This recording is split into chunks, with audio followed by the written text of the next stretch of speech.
Hi, my name is Felice Frankel. I'm a science photographer and research scientist at MIT.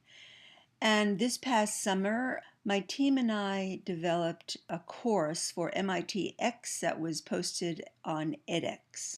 The course was called Making Science and Engineering Pictures. And what you're seeing here is the extraordinarily powerful tool of VoiceThread that we used for all of these people who signed up to the course to talk to each other with their assignments. And I have to say, it was truly remarkable in the sense of giving the ability of the students to talk and collaborate and comment on each other's work. Yes, we had a forum that was part of edX to have text conversations, but nobody bothered. Once they got the hang of VoiceThread, it was absolutely the way to go.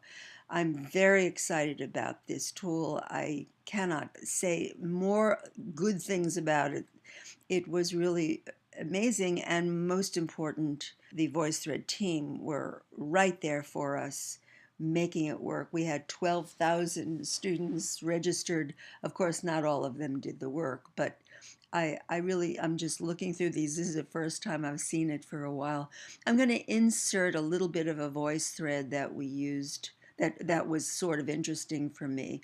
Let me just put that in here now so you could hear a little bit about their conversations. I'm not a scientist. I'm a librarian that supports academic scientists and science students, so I feel I can be a little bit more flexible in the images I create. I tried to use a glass sheet to protect my scanner, but the results were completely out of focus. I love your choice of subject and of colors here, and I'm particularly curious about this reflection that seems to be coming from this ice cube. I'm curious about how that happened.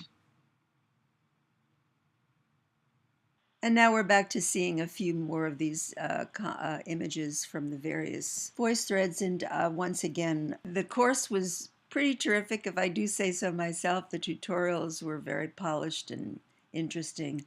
But for the most part, giving these students the ability to talk to each other and to hear me and the other facilitators making comments was probably the most significant part of it.